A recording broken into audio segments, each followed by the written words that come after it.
Baik, bismillahirrahmanirrahim. Assalamualaikum warahmatullahi wabarakatuh.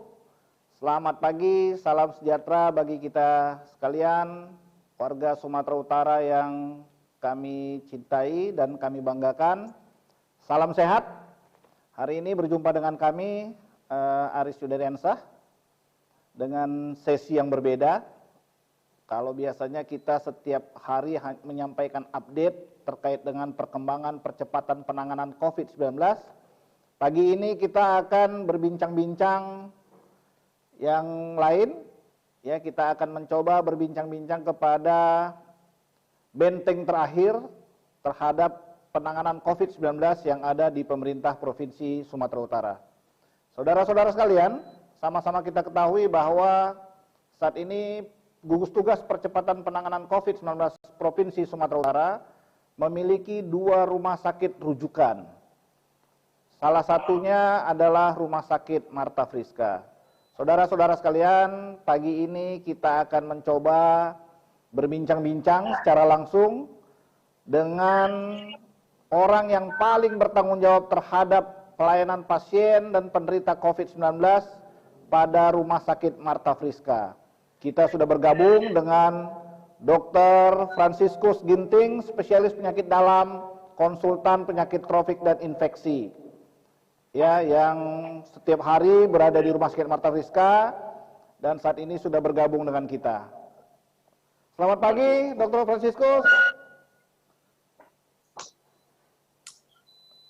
Selamat pagi Dr. Aris. Oke, apa kabar ini hari Pak Dokter? Sehatkah? Baik, sehat dan tetap semangat. Oke, Di situasi yang tetap semangat. Tapi bagi saya harus disikapi dengan pekerjaan yang dengan penuh tanggung jawab dan menyenangkan, karena kita diberi kesempatan untuk melayani orang lain, karena kita diberi kesempatan untuk memberikan ilmu kita untuk masyarakat. Oke, Pak Dokter, kalau saya biasa manggil Dokter Cicus saja nih, lebih enak, ya kan? Baik, Dokter Cicus, hari ini saya lihat masih dengan seragam kebesaran Rumah Sakit Marta Friska ini. Hari ini ada berapa pasien yang dirawat, Pak Dokter? Ya. Pasien kita total semua sebenarnya sudah ada sekitar 50 ya yang dirawat di Rumah Sakit Marta Friska pusat rujukan dengan PDP sedang dan berat, tetapi banyak yang sudah membaik dan kemudian ada yang bisa isolasi mandiri dan atau yang sudah sembuh. Jadi sekarang kondisinya kita merawat 15 pasien yang sedang dengan berat dengan 4 di ICU. Yang kebanyakan adalah rujukan-rujukan rumah sakit daerah sekitar ataupun rumah sakit kabupaten yang jauh. Ada tadi malam datang dari Sibolga sebagai contoh. Ada yang datang dari Rantau Perapat, ada yang datang dari Tanjung Balai. Jadi kita berusaha memenuhi pelayanan di mana fasilitas di daerah rumah sakit kabupaten tidak memadai. Kita akan berusaha semaksimal mungkin untuk melayani pasien-pasien yang dirujuk ke kita. Oke, Dr. Franciscus, ini ada banyak pertanyaan-pertanyaan dari kawan-kawan kita, media dan juga warga Sumatera Utara. Sebenarnya bagaimana sih perasaan Dr. Franciscus pada saat pertama kali ditugaskan sebagai kepala Rumah Sakit Marta Friska yang tanda kutip hanya khusus menangani pasien COVID yang dirujuk dari seluruh Sumatera Utara?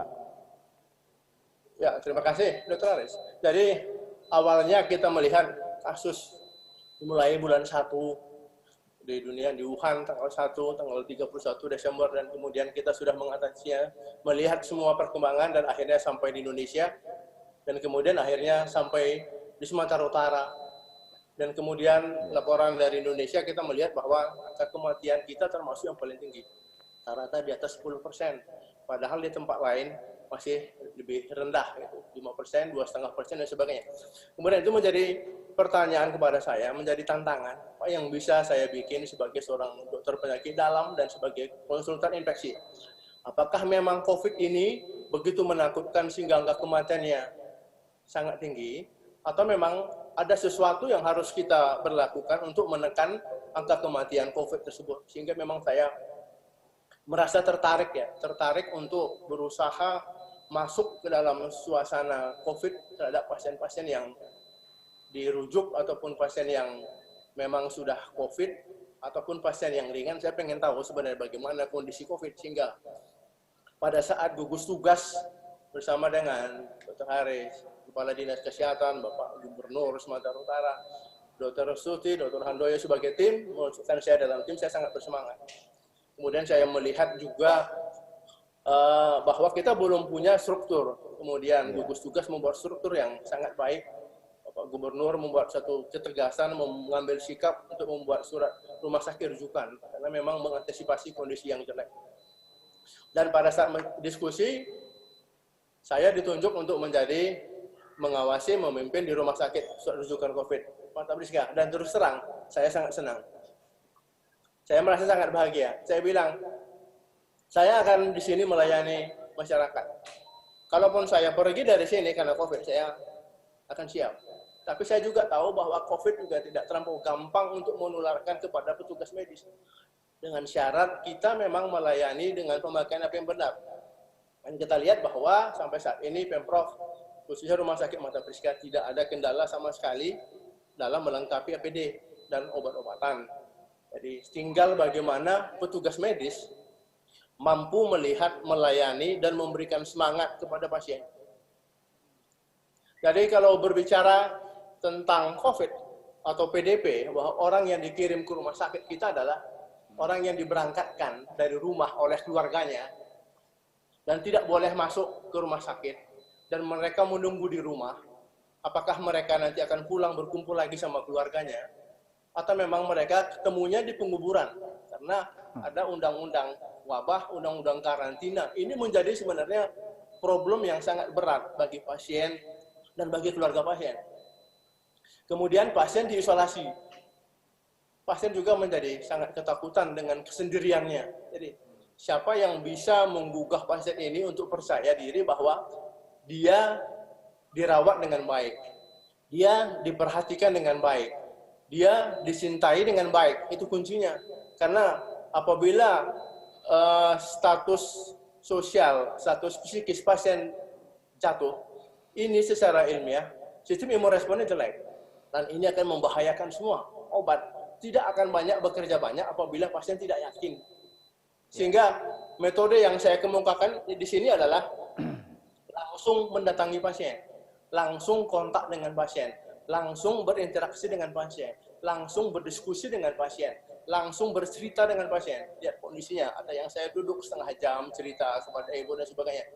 Ada yang harus saya suapin, ada yang harus saya bermain tinju sama dia, ada yang saya harus olahraga bersama dia.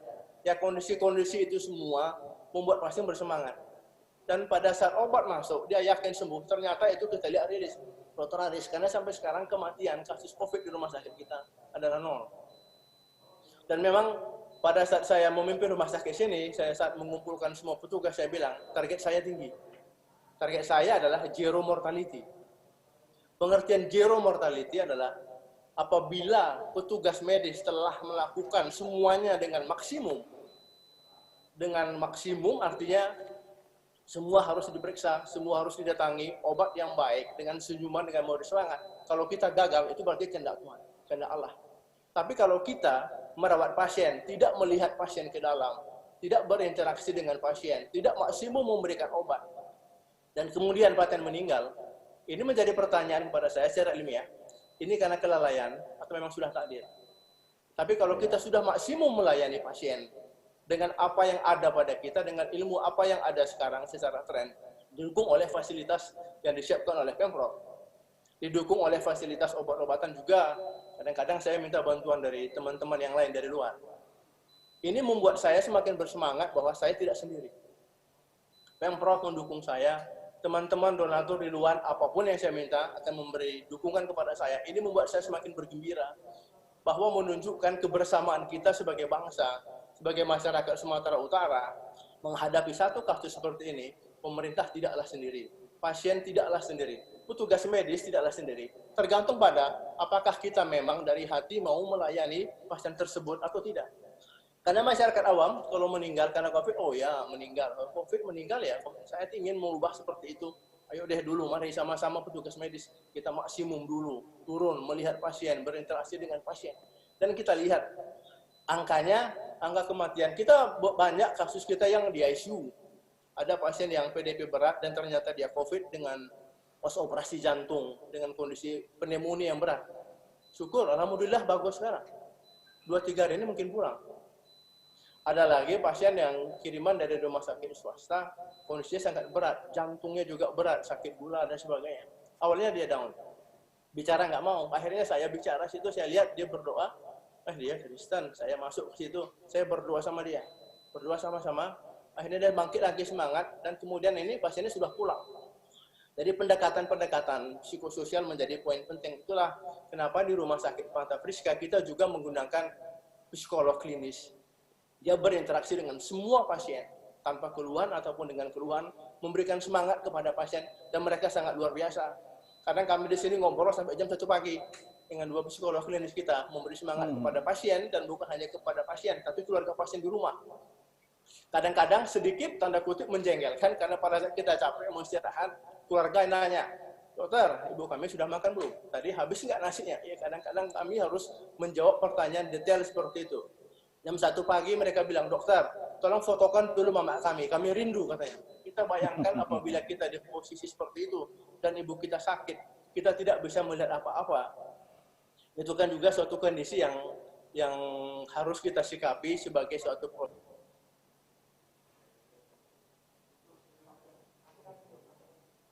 Oke, masyarakat Sumatera Utara, sebentar lagi kita akan lanjutkan diskusi kita dengan Dr. Franciscus.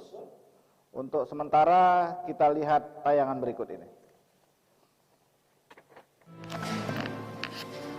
Ini ruang rawatan pasien PDP dan COVID.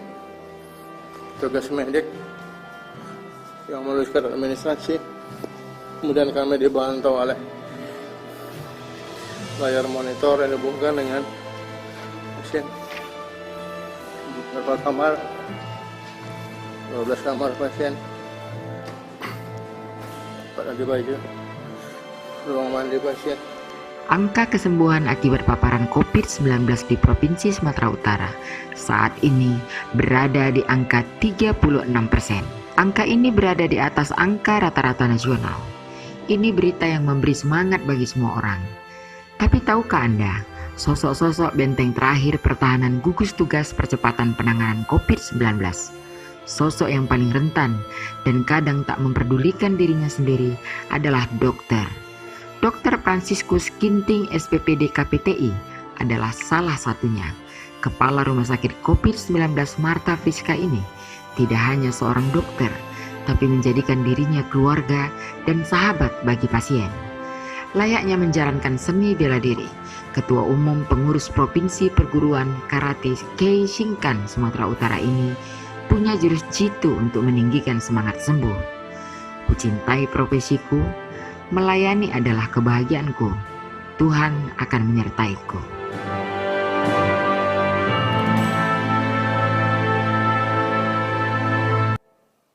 Baik, saudara-saudara sekalian, kembali kita bersama Dr. Franciscus Ginting, SPPD, konsultan penyakit tropik dan infeksi. Dr. Franciscus, ya, Pak Dokter, tadi kita melihat di tayangan berikut ada melakukan seperti selebrasi gitu ya kan, dari seorang pasien yang sudah dinyatakan sembuh positif dari konfirmasi positif COVID-19.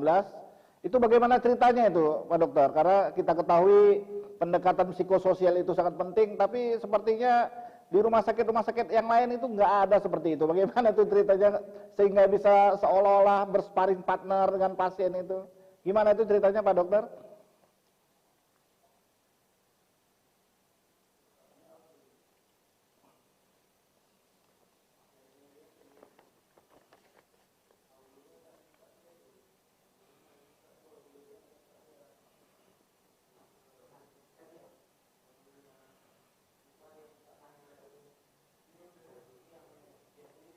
Ya mungkin audionya Pak Dokter, audionya mungkin bisa di-on-kan di situ, biar masyarakat bisa dengar.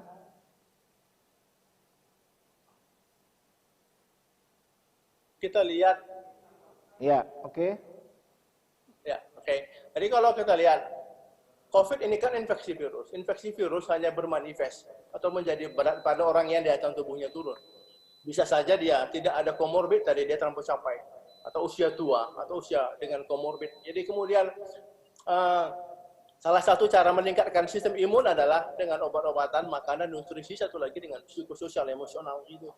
Jadi kadang-kadang saya bermain dengan pasien, saya tidak jarang saya menari poco-poco sama pasien, tidak jarang saya senam di tempat pasien, berdoa tempat pasien, nari, bertinju. Kalau dia suka tinju, saya bertinju juga.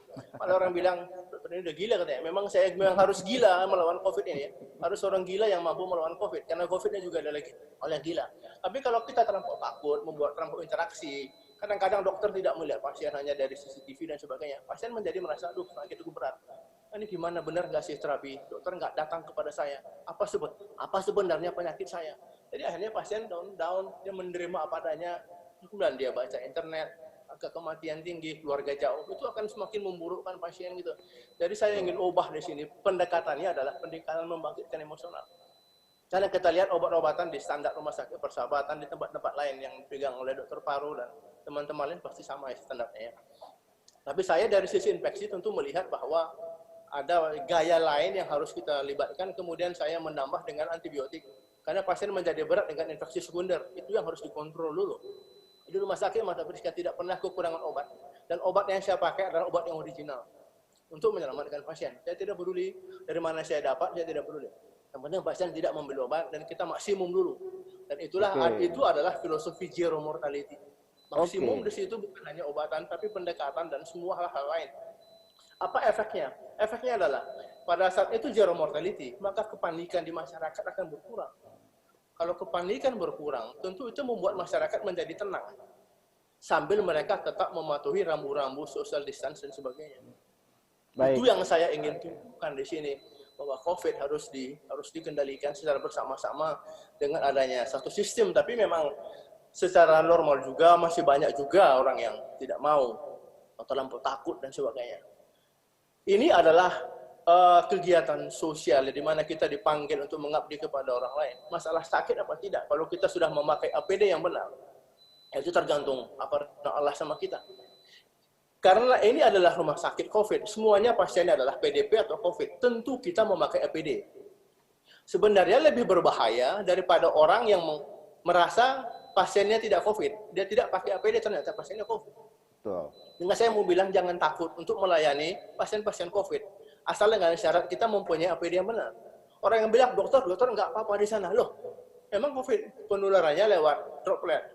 Saya kan pakai masker, saya pakai face shield, saya pakai baju yang aman, dan kemudian setelah itu saya mandi. Masalahnya di mana? Justru kita lihat kasus-kasus yang dokter yang meninggal pada saat dia melayani pasien di luar, tidak melayani pasien COVID. Karena dia merasa pasiennya tidak COVID, dokternya banyak pasien, kerja sampai malam dan sebagainya, terlampau capek, dia terpapar menjadi berat. Seperti itu, Dr. Aris. Jadi saya secara emosional mengerjakannya dengan gembira. Dokter lihat, saya pakai angkat alat gym di sini. Saya olahraga, saya treadmill, saya angkat beban. Itu tujuannya adalah agar endorfin saya naik. Pada saat endorfin saya naik, saya selalu gembira dan happy. Dan selalu pengen pada saat tidur, saya pengen, besok pagi aku jumpa pasien ya, mau bilang apa ya sama ibu itu bagaimana kondisinya ya, bicara sama keluarganya dan sebagainya. Dan itu bagi saya membahagiakan. Karena kalau berbicara kematian, kapanpun kita meninggal. Betul. Tapi pada saat kita bisa berbuat sesuatu untuk orang lain, bagi saya itu indah. Dan saya yakin bahwa seperti yang saya tulis dalam moto saya, Allah akan melindungi dan menjaga kita. Jadi jangan takut untuk melayani pasien COVID. Baik, Dr. Franciscus. Ya. Jadi dengan konsep zero mortality yang tadi dokter sampaikan, kira-kira sampai saat ini sudah berapa angka kematian yang ada di Rumah Sakit Mata Friska? Karena saya melihat sampai sekarang dengan kasus 50 PDP dan COVID sekitar 10, Dr. Aris, masih tercapai zero mortality, bukan hanya konsep maksimum tapi kematian masih 0. Dan saya akan memperjuangkan seperti itu. Dan saya menganggap Mata Friska ini adalah rumah saya. Dan pasien-pasien itu adalah keluarga saya. Baik, jadi Sekarang Dr. Franciscus, masih zero mortality, belum ada angka kematian di rumah sakit kita dengan COVID dengan rawatan PDP sedang dan berat. iya, Dan ini menjadi hiburan kepada saya. iya. Dan ini kebahagiaan. Baik, Dr. Franciscus, ada beberapa kawan-kawan dari media bertanya, ya, obat-obat apa saja sih yang sebenarnya kita gunakan, yang Dr. Franciscus gunakan sejak awal kasus ditemukan penderita terkonfirmasi positif berdasarkan rujukan-rujukan yang datang dari rumah sakit kita yang lain. Terima kasih, Dok. Jadi pasien datang ke sini tentu dengan tampilan infeksinya sedang dan berat. Kita tahu ya secara ilmiah bahwa infeksi virus saluran napas akan merusak barrier pertahanan, sehingga kuman yang tadinya tidak mengganggu akan masuk ke dalam sistem saluran napas dan paru-paru, itu akan memperberat infeksi virus tadi. Jadi sering dia double infection. Ya. Kalau kita hanya memberikan pengobatan virus, tidak mengobati infeksi sekunder bakteri lain, ini yang berakibat fatal. Itu. Dan sementara tidak ada antivirus yang spesifik. Jadi dua kondisi seperti ini, saya akan bunuh infeksi sekundernya, kemudian saya akan menaikkan sistem imun dari pasien dengan obat-obatan, kemudian saya akan menekan sistem inflamasi. Karena inflamasi atau peradangan itu membuat gangguan seluruh tubuh yang terganggu. Itu yang hiloquin, kloroquine, sulfat, dan sebagainya. Dengan pemantian yang kuat. Semuanya ini harus sejalan, tapi dengan syarat nutrisi harus cukup. Iya. Sehingga pada saat pasien tidak makan, saya harus suapin dia. Pada saat pasien tidak makan, kadang apa yang terjadi? Saya membelikan nasi dia dari luar, saya enjoy. Dia suapin, beli dari luar, kasih, dan dia sembuh. Ya kira-kira seperti itu karena pengobatannya harus holistik. Kalau kita melihat, maaf ya, guideline yang sekarang hanya pemberian azitromisin, hanya oseltamivir. Kalau hanya sesederhana itu penanganan COVID, mengapa angka kematian cukup tinggi gitu? Obat-obat itu kan obat-obatan flu biasa yang kita ISPA, saluran napas, itu juga diberikan. Tentu ada sesuatu di COVID ini yang harus kita perhatikan lebih jauh lagi. Infeksi sekunder. Naikkan sistem imun, tekan proses inflamasi, nutrisi, dan berikan semangat kepada pasien, Dr. Oke, seperti yang Pak Dokter tadi sampaikan terkait dengan obat-obatan, apakah hingga hari ini rumah sakit rujukan kita Marta Friska pernah mengalami kelangkaan obat-obatan yang khusus seperti obat-obat yang Pak Dokter sampaikan tadi? Dan bagaimana kita mengatasinya seandainya obat-obatan itu belum juga tiba? Bagaimana atasi jika obat-obatan tidak tiba? Ya, kita ada namanya, saya ciptakan barrier stok obat. Pada saat 3 pasien lagi obatnya habis, saya akan pesan. Dari mana pesan? Saya dapat, tak peduli saya. Yang penting pasien dapat obat gitu. Pemprov akan membantu dengan maksimum, tapi kan kadang-kadang ada proses birokrasi yang harus menunggu seperti itu karena ini dananya kan tidak bisa dimain-mainkan, ada alur dan sebagainya. Ya, saya mengerti kondisi seperti itu, tapi saya kan punya banyak sahabat di luar. Sahabat saya adalah sahabat masyarakat Sumatera Utara. Begitu saya utarakan masalah mereka akan datang. Saya minta 4, dapatnya 20. Saya minta 20, datangnya 60. Jadi saya melihat kebersamaan di sini sangat tinggi dan mereka tidak bicara banyak. Mereka tidak mau disebut namanya, tapi mereka minta apalagi dokter, apalagi dokter. Kira-kira seperti itu dan ini memberi semangat kepada kita. Jadi memang menciptakan trust kepada masyarakat bahwa kita memang melayani dengan baik. Dan pada saat kita melayani dengan baik, jangan pernah takut akan banyak orang yang menolong kita. Itu prinsipnya. Ya. Berbuatlah yang baik, sisanya biarkan Allah yang bekerja. Sepakat. Sehingga saya tidak pernah takut dengan obat-obat apapun seperti ini. Seperti ini tadi ada bilang, dokter obat kita mau habis, jangan takut ibu. Ya benar, 1 jam kemudian datang obat saya 1 kotak besar isinya yang pandemi. Jadi ada rencana Allah di sini yang kita kadang-kadang nggak mengerti. Maju saja, berbuat baik, bikin maksimum, dukung pemerintah. Sisanya biarkan Allah yang menolong kita. Baik, jadi kata kuncinya adalah tetaplah berbuat baik, Pak Dokter ya. Jadi ini lagi Dr. Franciscus, seperti yang banyak diketahui masyarakat secara umum, salah satu obat terpilih untuk COVID ini adalah kloroquine. Itu bagaimana sih sebenarnya kloroquine? kenapa bisa menjadi yang selama ini masyarakat kan ketahui itu untuk obat-obat malaria. Bagaimana ceritanya sehingga kloroquine itu bisa menjadi salah satu terapi terpilih untuk COVID-19 ini, Pak Dokter? Jadi berbicara tentang kloroquine, kita kan tahu kloroquine sebagai obat anti malaria, obat anti parasit. Tapi bukan efek itu yang dipakai. Ternyata kloroquine mempunyai efek menekan peradangan. Sistem radang menghasilkan zat-zat yang merusak sistem tubuh. Jadi kloroquine menekan radang tersebut. Si radang ditekan, maka efek yang mengganggu tubuh akan berkurang. Dan dia mempunyai sedikit efek antivirus. Tapi yang saya mau di sini kloroquine adalah menekan, istilahnya sitokin, inflamasi, supaya efek radangnya berkurang. Sehingga seperti yang dibilang badai storm itu, badai yang kerusakan-kerusakan yang akan menjadi berkurang. Tapi kita harus ingat, kloroquine mempunyai efek yang sangat berat. Dosis terapi dengan dosis toksik sangat tipis. Dan ini individual juga. Yang sering adalah gangguan jantung. Jadi saya di sini mencari, entah dari mana saya dapat adalah rahasia saya. Saya pakai Hiloquin. Hiloquin, efek sampingnya jauh lebih ringan. Dan kita pantau setiap hari EKG. Ada 2-3 kasus yang memang pakai kloroquine sifat nggak tahan ya, harus di stop. Begitu kita ganti Hiloquin, lebih baik ya. Itu pun tetap dengan pemantauan. Jadi ada kasus secara teori mereka kasih 5 hari, saya ngasih 7-10 hari, sampai saya yakin proses inflamasinya berkurang. Jadi memang tidaklah harus seperti mengobati COVID racikan untuk membuat seperti puding kelapa gitu. Masukkan kelapa 2 sendok, masukkan air kelapa, aduk, selesai. Tidak seperti itu. Pendekatan COVID adalah individual. Pasien ini permasalahannya apa? Situasi sistemiknya apa? Komorbidnya apa? Infeksinya apa? Bagaimana dengan inflamasi yang ada pada pasien seperti itu? Jadi tidak ada guidelines adalah guidelines. Itu baru panduan. Tidak bisa bersifat individual. Itu mungkin yang harus saya himbau kepada teman sejawat di sini bahwa ayo lihat pasien satu persatu dengan jelas, perhatikan.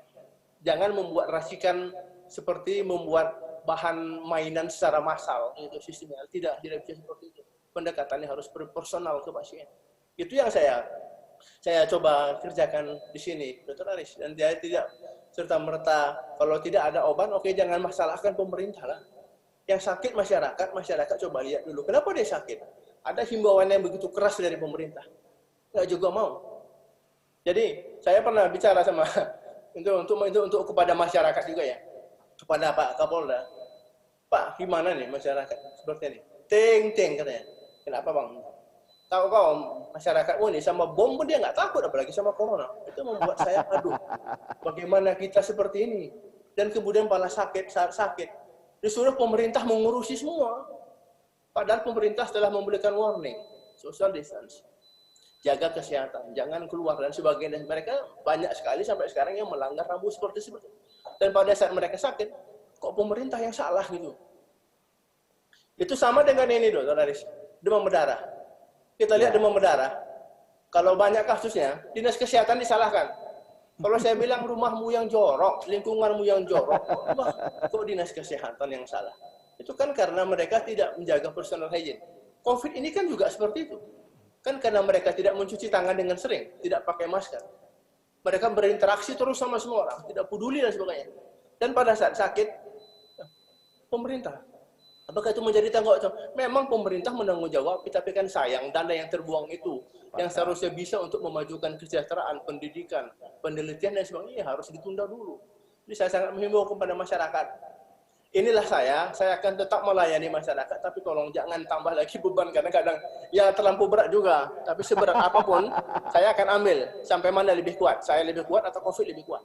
Tapi kalau masyarakat tidak membatasi, mengirim pasien terus ke sini dalam arti tidak menjaga diri, tidak mematuhi anjuran pemerintah, ya itu yang akan terjadi ke depannya. Oke, baik. Ya. Baik, terima kasih Dr. Franciscus. Selamat bekerja. Mohon sampaikan salam kami kepada kawan-kawan yang ada di Rumah Sakit Marta Friska. Tetap semangat, tetap berjuang karena kawan-kawan semua adalah benteng terakhir kita di Sumatera Utara. Salam sehat. Lalu memberikan dukungan kepada kami tetap semangat karena kami tahu jiwa Dr. Aris, Dr. Alwi, teman-teman yang lain juga bagaimana hati cemas dan pikirannya. Kita berjuang sama-sama. Tidak ada yang dominan di sini. Yang ada adalah kekompakan sebagai tim. Saya tidak ada apa-apanya kalau Dr. Aris tidak mendukung saya. Kalau Bapak Gupsu tidak mendukung saya. Kalau Dr. Alwi tidak mendukung saya. Tapi saya menjadi kuat karena kita sebagai satu tim yang solid. Siap. Terima kasih Dr. Terima kasih Bang Franciscus. Salam sehat. Baik, saudara-saudara warga Sumatera Utara, demikian pembicaraan diskusi kita dengan Dr. Franciscus Ginting, SPPD KPTI, salah satu benteng besar yang bertanggung jawab terhadap pelayanan kesehatan di rumah sakit rujukan kita di Marta Friska. Terima kasih atas perhatiannya. Wabillahi taufiq wal hidayah. Wassalamualaikum warahmatullahi wabarakatuh. Salam sehat.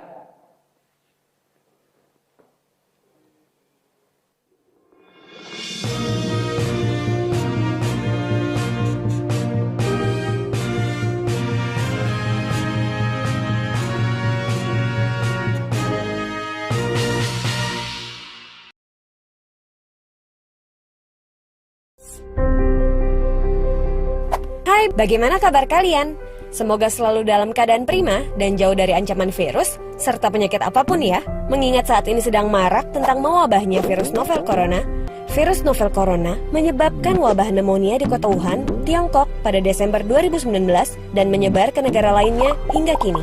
Penyebab infeksi virus corona tersebut antara lain percikan air liur pengidap bisa dari batuk dan bersin, menyentuh tangan atau wajah orang yang terinfeksi, menyentuh mata, hidung, atau mulut setelah memegang barang yang terkena percikan air liur pengidap virus corona. Gejala yang timbul bila terjangkit virus novel corona bisa beragam, bergantung pada jenis corona yang menyerang dan seberapa serius infeksi yang terjadi. Berikut beberapa gejala virus corona yang terbilang ringan: hidung beringus, sakit kepala, batuk, sakit tenggorokan, demam, merasa tidak enak badan.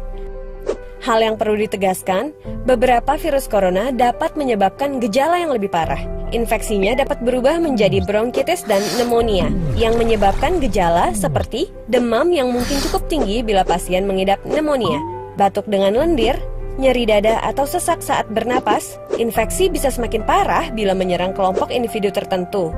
Contohnya, orang dengan penyakit jantung atau paru-paru, orang dengan sistem kekebalan yang lemah.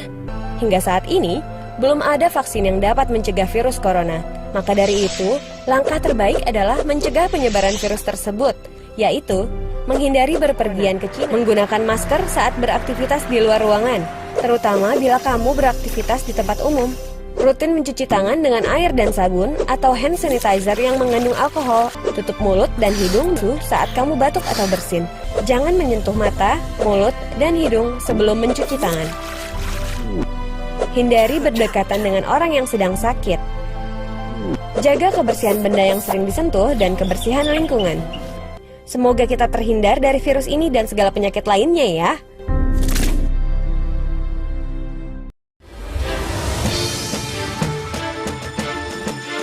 Alur rujukan Rumah Sakit Darurat Rujukan COVID-19, Rumah Sakit Marta Friska dan Rumah Sakit GL Tobing.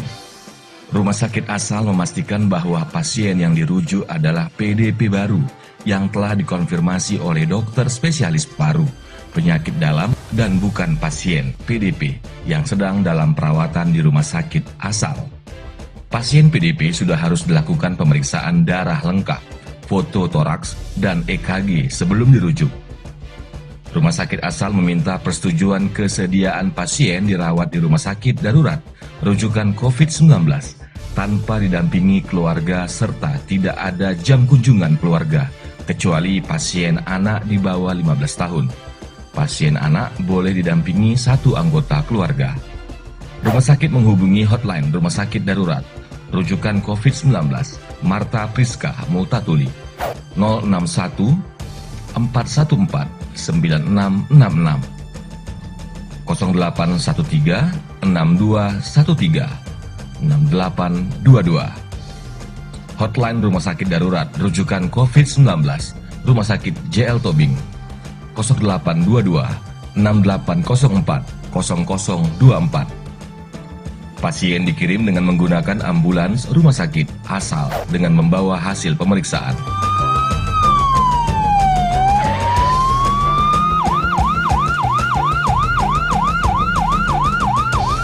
puskesmas tidak dapat langsung mengirimkan pasien PDP ke rumah sakit rujukan tanpa melalui rumah sakit umum daerah setempat.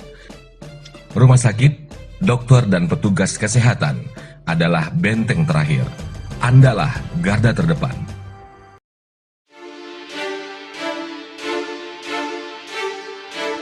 Bismillahirrahmanirrahim. Assalamualaikum warahmatullahi wabarakatuh. Salam sejahtera bagi kita semua. Om Swastiastu, Namo Buddhaya. Salam kebajikan. Saya Edi Rahmayadi, Gubernur Sumatera Utara, menghimbau kepada seluruh saudara-saudaraku, masyarakat Sumatera Utara yang saya cintai, agar tidak mudik, baik keluar dari Sumatera Utara maupun masuk ke Sumatera Utara. Ini bertujuan untuk memutus mata rantai penyebaran COVID-19. Saya mohon kepada saudara-saudaraku, ini untuk kebaikan kita bersama. Di situasi seperti ini, kita bisa bersilaturahmi dengan keluarga menggunakan video call, sosial media, atau teknologi lainnya. Tidak harus berkunjung ke rumah keluarga. Jadilah pahlawan untuk melindungi diri, keluarga, juga Sumatera Utara yang kita cintai ini. Saat ini, Sumatera Utara sudah meningkatkan status dari siaga darurat bencana non-alam COVID-19 menjadi status tanggap darurat hingga tanggal 29 Mei 2020. Demi keselamatan kesehatan warga Sumatera Utara, kita harus kompak memutuskan rantai penyebaran COVID-19. Mari kita berdoa kepada Tuhan yang Maha Esa, Allah Subhanahu wa Ta'ala. Semoga situasi segera kembali pulih dan kita terbebas dari bencana ini. Wabillahi taufik wal hidayah. Wassalamualaikum warahmatullahi wabarakatuh.